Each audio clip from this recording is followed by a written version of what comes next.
Liigume edasi meie järgmise esineja juurde, kelleks on Ragne Maasel. Ragne esindab LHV-d, keda teame nende kasutajasõbraliku panganduse poolest. Nende visioon on, et inimesed ja ettevõtted julgevad suurelt mõelda ja ettevõtte seades kõrgeid sihte ja investeerida tulevikku. LHV väärtused on olla lihtne, toetav ja tulemuslik. Lisaks kõigele sellele on oma rohelise LHV programmiga seadnud nad eesmärgiks vähendada mõju kliimale, pakkudes rohelisi laene ja pensionifonde ning muutes ka oma kontor aastaks 2022 kliimaneutraalseks. Palume lavale Ragne, kes räägib teemal rohelistest tegudest jätkusuutliku mõtteviisini.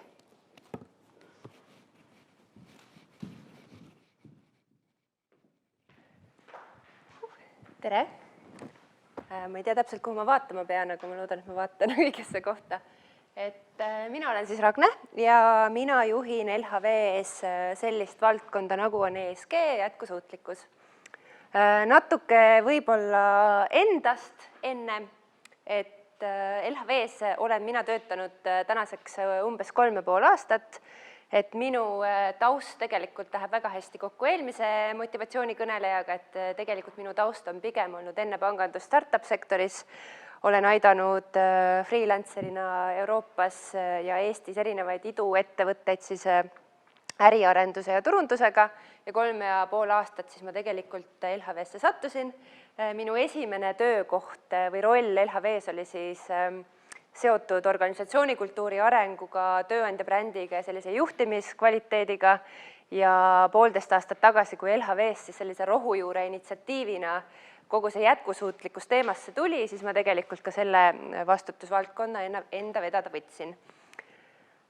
Millest ma täna räägin, et minu esinemine peaks olema inspiratsiooni ja motivatsiooni kõne, et ma ei lange siin liiga spetsiifiliselt sellisesse pangandusmehaanikasse, et homme minu kolleegid ka roheinvesteeringutel siis täpsemalt natuke workshopide, et ma üritan rääkida lihtsas keeles, mitte liiga fokusseerida pangandusse enda ettekanne ja rääkida teiega kui siis endast oluliselt nooremate inimestega, kellel siis kogu selline tööelu ja ettevõttega ennast sidumine siis tegelikult lähiaastatel ees on. Mis teemasid ma täna puudutan? Ma räägin üpris vabas vormis, aga minu eesmärk on ikkagi teiega vestelda siis nendel teemadel, et mis asi on jätkusuutlikkus ettevõtetes, et me räägime hästi palju just ka ringmajanduse mõttes isiklikust käitumisest, aga natuke puudutan, et mis asi on see corporate sustainability, et ettevõtted aina enam meie ümber ju selle jätkusuutlikkuse teemaga tegelevad. Räägin ja puudutan ka rohepesu teemat ja natuke sellist informatsiooni sõja osa, et hästi palju me kuuleme rohepesust viimasel ajal ja mina isiklikult arvan, et rohepesu on aina keerulisem täna tegelikult ära tunda. Ja mainin ka natukene nagu neid teemasid, mis asi on roheline ja kui oluline on olla ainult roheline, sest nagu me teame, et roheline ja jätkusuutlikkus ei ole ju tegelikult alati üks ja seesama asi. Tegelikkus ja läbipaistvus natuke ka seda rohepesu teemasse läheb, aga mis on need lood, mida sulle räägitakse? Mis on need lood, mida räägivad sulle võib-olla tuttavad, mida räägivad sulle brändid, mida räägivad sulle ettevõtted, kellega sa ennast seod, mida räägib sulle meedia, et väga palju sellist rohepesu maiku on ka siin teemas. Ja natuke muidugi räägin ka isiklikust käitumisest ja jätkusuutlikkuse mõtteviisist, et üldiselt akadeemias ja sellises organisatsiooni arengu koha pealt räägitakse juba sellistest asjast nagu sustainability mindset, et ennem kui me jõuame tegudeni rohelisuses ja jätkusuutlikkus, tegelikult peab see klikk ära käima meie kahe kõrva vahel ja natuke seda teemat ka puudutan. Miks on üldse jätkusuutlikkuse teema oluline, et leidsin sellise koomiksi või sellise pildi ja seda ma näitan tegelikult päris tihti ka enda pikemates sellist jätkusuutliku panganduse presentatsioonides lihtsalt, et inimesed nagu saada õigele lehele, jätkusuutlikkuse teema on oluline sellepärast, et näha ka neid riske, mida me võib-olla igapäevaselt ei näe ja neid teemasid, mida me igapäevaselt ei puuduta, et praegu siin COVID-ühiskonnas on hästi lihtne ju mõelda, et vältida haiguspuhanguid, et vältida pandeemia süvenemist, võib-olla, et vältida ka majandussurutist, mis see COVID võib kaasa tuua, et justkui, et peseme käsi ja kõik on hästi, aga aina vähem võib-olla mõeldakse ikkagi sellele, et kui meid ümbritsev keskkond kukub kokku, kui liigirikkus kukub kokku, kliimakatastroofid meid hakkavad liialt palju mõjutama, siis ega see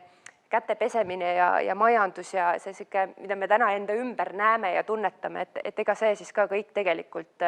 hästi ei lähe, et mõneti on kogu see jätkusuutlikkus ikkagi võitlus natuke nähtamatu vaenlasega, eriti Eestis, et võib-olla selliseid liialt dramaatilisi kliima ja jätkusuutlikkuse katastroofe me siin täna ei koge, et näeme lihtsalt seda, et talvel ei saa suusatada, aga kui me vaatame maailmas ikkagi ringi, et erinevad konfliktid ja katastroofid tegelikult inimtegevuse tagajärjel ikkagi juba on toimumas. Siin on nüüd natukene mingisugused kastid ära kadunud, kui ma vist oma võib-olla mingi konverteerimise probleem, et tegelikult siin olid kastid nende tähtede ümber või nende sõnade ümber. Millest ma lihtsalt tahtsin rääkida kiiresti on see, et kui me räägime jätkusuutlikkusest, siis me kuuleme hästi palju erinevaid termineid ja sõnu, et millest siis jutt on. Hästi palju kuuleme rohepöördest, kuuleme kestlikkusest, jätkusuutlikkusest, väga paljud ettevõtted räägivad oma sotsiaalsest vastutusest ehk siis CSR-ist, paljud ettevõtted räägivad, et nad on jätkusuutlikud sellepärast, et nad tegelevad heategevusega, annetustega, sponsorlusega. Tänane konverentsi fookusteema on ringmajandus ja võib-olla, kui olete rohkem uurinud selliste suuremate korporatsioonide ja rahvusvaheliste ettevõtete jätkusuutlikkuse tegevusi, siis on aina enam pildis ESG. Ja minu positsioon siis ka LHV-s on ESG valdkonna juht ja tegelikult mõneti ta kõiki neid teemasid enda all haarab, aga ESG on siis environmental, social ja governance teemad, ehk ta vaatab seda jätkusuutlikult holistiliselt ja mis vahe on siis ESG-l ja jätkusuutlikkusel. ESG-d kasutatakse pigem korporatiivmaailmas ja ta tegelikult on siis jätkusuutlikkusega pandud andmetesse, ehk siis iga ettevõte, kes tegeleb ESG-ga, põhimõtteliselt on kohustatud või peaks oma edusamme ja progressi siis ka suutma numbritesse panna, benchmarkida ja kuidagi hästi ja struktureeritult siis ka avalikustama ja raporteerima, et see on siis see jätkusuutlikkuse ja ESG selline väike vahe. Kindlasti olete kuulnud ka ülemaailmsetest ÜRO Sustainable Development Goalsidest, et see on jällegi üks näide, kuidas tegelikult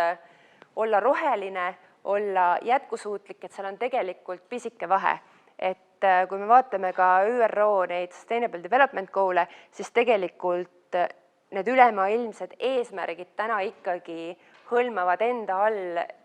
nii keskkonna kui ka ühiskonna ja sellist üldist hea juhtimistava elemente. Et kui jätkusuutlikkus üldiselt huvitab, siis väga soovitan uurida rohkem nende ÜRO SDG-de taha.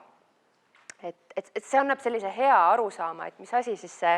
jätkusuutlikult üldiselt on ja millele me peame mõtlema, et üldse sellise jätkusuutlikuma majanduse ja toimimise poole inimkonnana liikuda.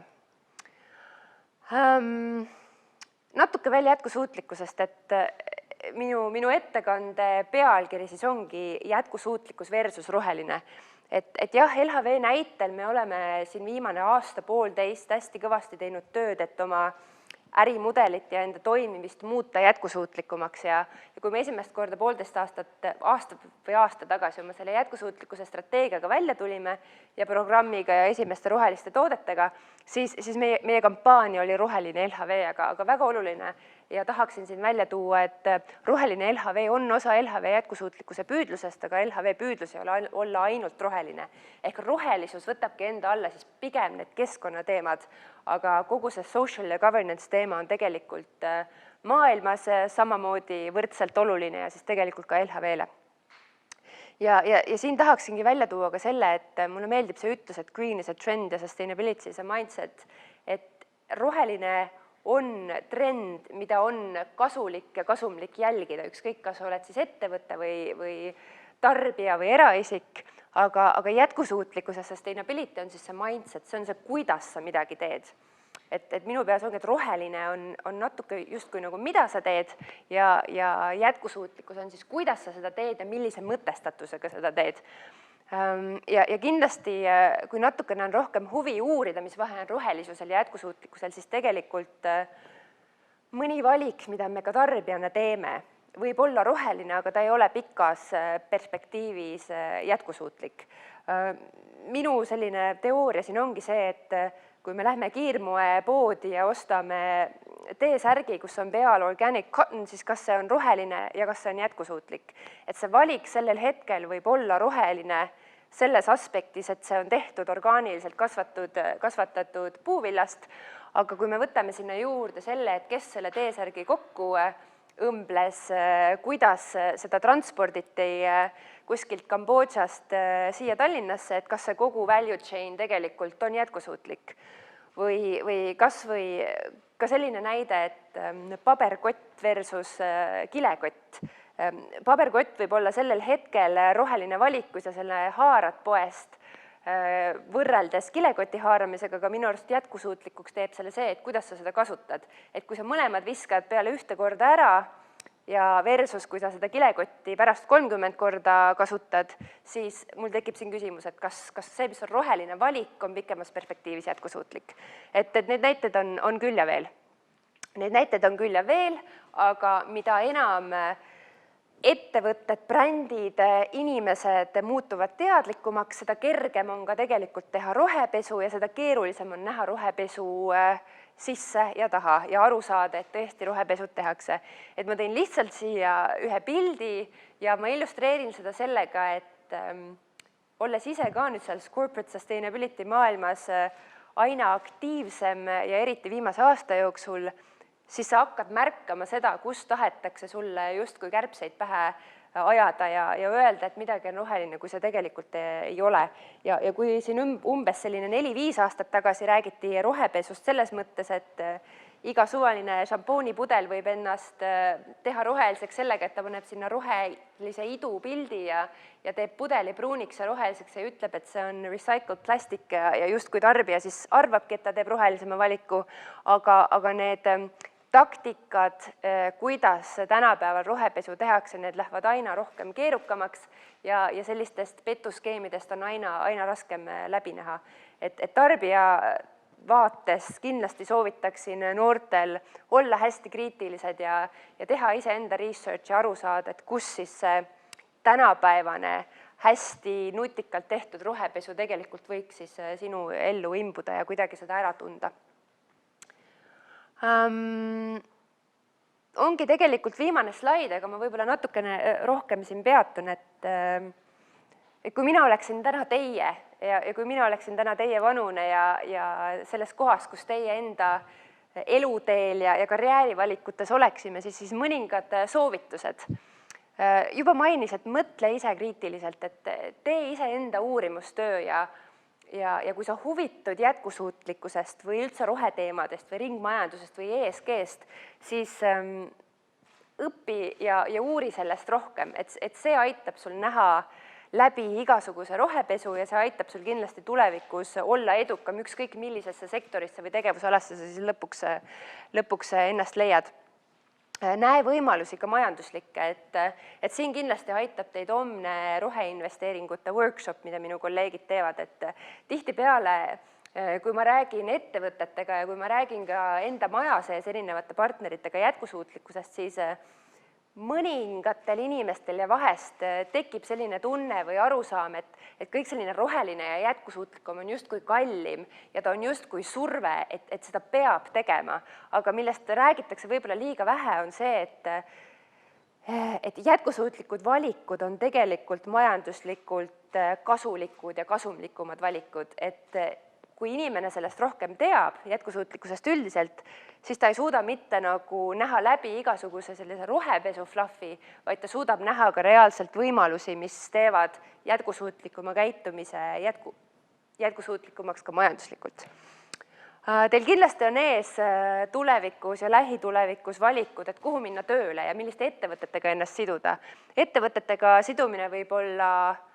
töökohas, see võib olla brändiga seotus, see võib olla, keda te oma Instagrami ja Facebooki kontodel promote, kuhu te nagu ennast sisse panete, kellega te ennast seote. Ja ma soovitaksin väga enda kaudu mõjutada ettevõtteid, kes on teiega sellisel samal lainel, samal leheküljel, kes jagavad teiega väärtusi. Et see on väga suur põhjus, miks tegelikult täna väga paljud ettevõtted on hakanud jätkusuutlikkusega aktiivsemalt tegelema, on see, et tulevikus nad lihtsalt ei saa head talenti endale tööle, kui nad on destruktiivsed või tegelevad kuskil sektorites, mis on natuke sellised ifid. Et ma ei tea, mul on täiesti vahest mure, et kui ma vaatan mõningaid energiaettevõtteid või mõtlen näiteks mõnele tootmissektorile, kui ma mõtlen näiteks tubaka- või alkoholiettevõtetele, et kindlasti neil on väga suur struggle tulevikus saada head talenti, sest et mida enam noorem generatsioon tuleb peale tööturule, seda rohkem kriitiliselt nad hindavad ettevõtteid ja brände, kellega nad tahavad ennast siduda ja kelle taha nad tahavad oma nime panna. Kindlasti ei tasu jätkusuutlikkust võtta ainult sellise pragmaatilise, intellektuaalse teemana, et kindlasti on siin hästi palju ka sellist isiklikku hoolimist, empaatiat ja enesearengut, millest minu arust väga harva räägitakse, aga see sustainability mindset, mida väga paljud ettevõtted ka täna juba proovivad viljeleda, see saab tegelikult alguse nendest inimestest, kes juhivad neid ettevõtteid ja nendest inimestest, kes seal töötavad. Ja sellepärast ma soovitangi võib-olla sellist enda kasvatamist ja hoolivust ja empaatiat mitte ära unustada sellises materialistlikus, kapitalistlikus maailmas. Arenda oma teadmisi, sellest ma juba ka natukene rääkisin, et tunda ära rohepesu, et tunda ära natuke sellist bullshiti ja et näha majanduslikke võimalusi rohemajanduse ja jätkusuutlikuma toimimise taga, siis sul endal on vaja teadmisi. Ja kui vaadata Eesti ettevõtteid üldiselt, siis me näeme täna väga palju potentsiaali ja arengut üldiselt, rohetiiger, mille liige meiega oleme ja üldse ettevõtted aina rohkem sellele mõtlevad, aga samuti on niisugust corporate sustainability teadmisi ja know-how'd ja skill'i tegelikult Eestis täna veel võrdlemisi vähe ja kindlasti talenti, kes teab jätkusuutlikkusest just nagu ärimaailmas ja oskab seda ära kasutada, neid kindlasti on rohkem vaja. Ja jõuangi oma viimase punktini, et jätkusuutlikkus on tulevikumuusika ja seal leidub karjäärivõimalusi. Et just paar päeva tagasi ma huvi pärast läksin LinkedIni ja panin sinna job search'i sustainability või sustainable finance ja see on uskumatu tegelikult, kui paljud ettevõtted, kes justkui tegevusala koha pealt ei peakski jätkusuutlikkusega tegelema, otsivad endale inimesi, kes on kas sustainability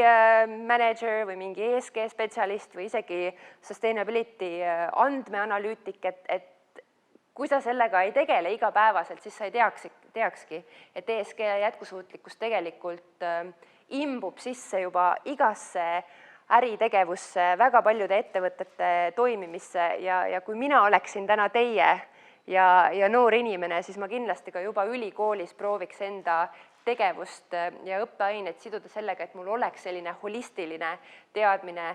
keskkonna, sotsiaalsete ja hea juhtimistava kriteeriumitest, mida siis tegelikult tööellu endaga kaasa tuua. Aga, ja mul on viimane slaid ka, mis on võib-olla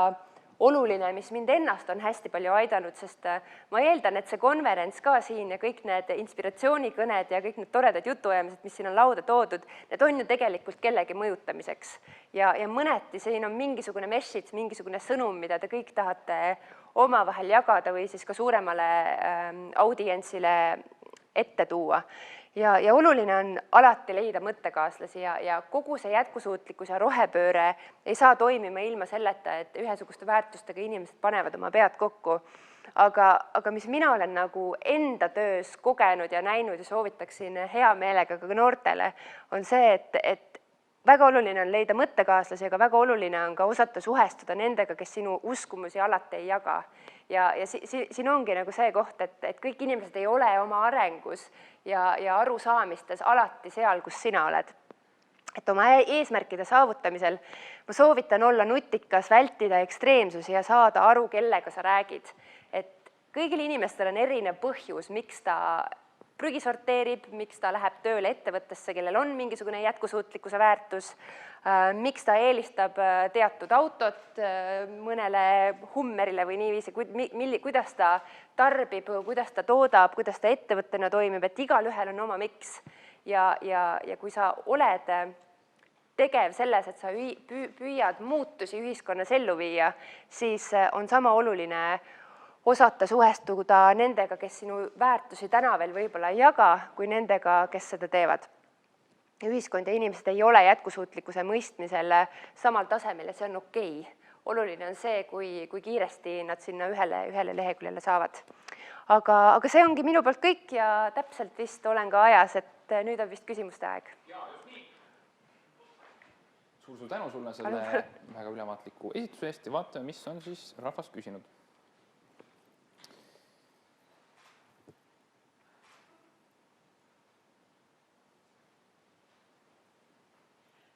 Too mulle teine tahvel, palun. Mõtlesin, et ei olegi küsimusi. Sain, nüüd laadis ära. Nii. Mis te arvate, kuidas tuleks suunata ja kuidas teie suunate ühiskonda jätkusuutlikumalt käituma? No mina isiklikult või kas pank, mina isiklikult läbi enda töö, ma arvan, et isiklikult ma ka kindlasti olen hästi palju valikuid teinud, kuidas ma oma elu olen seadnud ja tarbimist, aga ma arvan, et minu kõige suurem positiivne jalajälg tuleb sellest, et mis ma tööna teen ja see, et ma saan ikkagi iga päev nendest teemadest käia rääkimas ja täna Eesti mõttes juba väga suures ettevõttes, et LHV on peagi 600 inimest ja et ma saan seda muutust ellu viia ja juhtida meie organisatsiooni sees, ma arvan, et see on kindlasti kõige suurem väljakutse ja kõige suurem tegu, mida ma täna teha saan. Enne siin sai räägitud, et pakutavad laenud ja pensionifondid on rohelised, et kuidas see väljendub? No see väljendub erinevates kriteeriumites, et mida ühed pangad saavad ju teha, ongi see, et nad saavad mõjutada ja motiveerida oma klienti veidike jätkusuutlikumatele valikutele. Et meie oleme ka täna selle teekonna alguses, et meil on siin esimesed rohelised laenud juba ja pensionifondid ja nende näitel me tegelikult ka, ma arvan, murrame seda müüti, et roheline on justkui nagu kallim, et kui me vaatame täna meie rohelist pensionifondi, siis tegelikult see on kõige tulusam pensioni kogumine, mis meil on ajaloos nagu olnud. Ja kui me vaatame, kui aktiivselt meie kliendid pöörduvad täna näiteks rohelise kodulaenu poole, ja see roheline kodulaen on täna kõige soodsam kodulaen, mida LHV annab, siis tegelikult meie see tees, et on kasumlik ka klienti jätkusuutlikumate valikute poole suunata, siis tegelikult see peab paika ja ajas me neid võimalusi kindlasti tahame aina rohkem pakkuda. Jah, väga hea, et sa rääkisid sellest. Siin oli ka kohe üks küsimus, et kas LHV-l on omad mingid paketid või laenutingimused, et kas nad annavad soodsamalt, kui tegemist on jätkusuutlike või roheliste projektide tegevusalaga, et sa mainisid kodulaenu, kas teil on veel midagi sellist? Jaa, meil on ka roheline liising näiteks, meil on ettevõtetele erinevaid rohelisi arendus- ja investeerimislaenu, et lhv.ee/roheline, seal on kõik meie roheprogrammist ja viited ka meie rohetoodetele, et soovitan uurida. Siit jutust käis läbi ka niisugune väljend nagu rohepesu, et kuidas teie tunnete ära rohepesu? No mina tunnen selle ära võib-olla natuke kergemini, sellepärast, et ma tegelen selle teemaga igapäevaselt ikkagi finantsmaailmas ka sellist rohepesu hõngu siin ja seal vahest on, et ma ise olen taustalt tegelikult turundus- ja kommunikatsiooni ja brändi inimene ja ma arvan, et minu kõige parem skill rohepesu äratundmisel on see, et kui ma näen, et jätkusuutlikkus ja rohelisus on pandud liialt sellisesse turunduslikku võtmesse ja liialt seotud brändiga, et siis ma olen kohe skeptiline. Et olles nüüd pangandusmaailmas, hästi reguleeritud maailmas, hästi sellises pragmaatilises maailmas näinud, kui oluline on erinevad sellised ESG disclosure'id ja avalikustamine ja läbipaistvus. Ja kui ma vaatan mõnda brändi või ettevõtet, kes keerab selle kõik ainult sellisesse turunduslikku ja brändi sõnumisse, siis ma olen kohe automaatselt skeptiline ja tunnetan sellist rohepesu. Et selline avalikustamine, numbrid, data, metriks, et mida sa siis tegelikult teed, eemal sellest jutust ja sellest mullist on see, kuhu mina isiklikult pöördun alati. Väga hea. Kas tavainimesel igapäevapanganduses on võimalik käituda keskkonnasõbralikumalt, tehes oma tehinguid ja pangandust näiteks siis LHV-s? No kindlasti on, et me juba nendest rohelistest valikutest ja toodetest rääkisime, aga ma arvan, et täna Eestis selline digiühiskond ja digiriik ja tegelikult ka kõik need digikanalid, mida pangad kasutavad, et see on üks väga suur potentsiaal ka olla tegelikult keskkonnasõbralikum, et sa teed kõik oma toimingud oma taskust, et see, et sa ei pea kohale sõitma, kogu paberimajandus, mis sellega ära jääb, et ei tasu alahinnata digikanalite olulisust natukene rohelisemas käitumises ka oma pangatoimetustes. Ja viimane küsimus siis, et kas LHV plaanib või juba teeb teha koostööd ka suurfirmadega, kes tegelevad taastuvenergia tootmisega, et firmad saaksid siis vajaliku toetuse ja hüppe teha rohepöördeks? No pangad peavad alati koostöös ettevõtlusega ja ettevõtetega tegelikult oma valikuid tegema ja nagu ma mainisin ka juba ennem, et LHV on ka osa Rohetiigri initsiatiivist ja ühed asutajaliikmetest me seal ka oleme esindusorganisatsioonis, et pidev diskussioon ettevõtlusega ju käib panganduses niikuinii ja see roheteema ja see kapitali roheliseks värvumine ja ühtsete ambitsioonide seadmine, ma arvan, läheb aina akuutsemaks ja aina olulisemaks, et ega ükski pank ei opereeri kuidagi eraldatuna üldisest ettevõtlusest ja majandusest, et alati koostööl ja partnerlusel on oluline roll ja meie oleme väga avatud rääkima erinevate osapooltega ja ka ühiskonnas väga avalikult ja ausalt enda arvamusi avaldama ja enda kogemusi jagama. Aitäh sulle selle ülevaatliku Aitäh! esitluse eest ja väga sisukalt vastatud küsimuste eest. Aitäh teile kutsumast!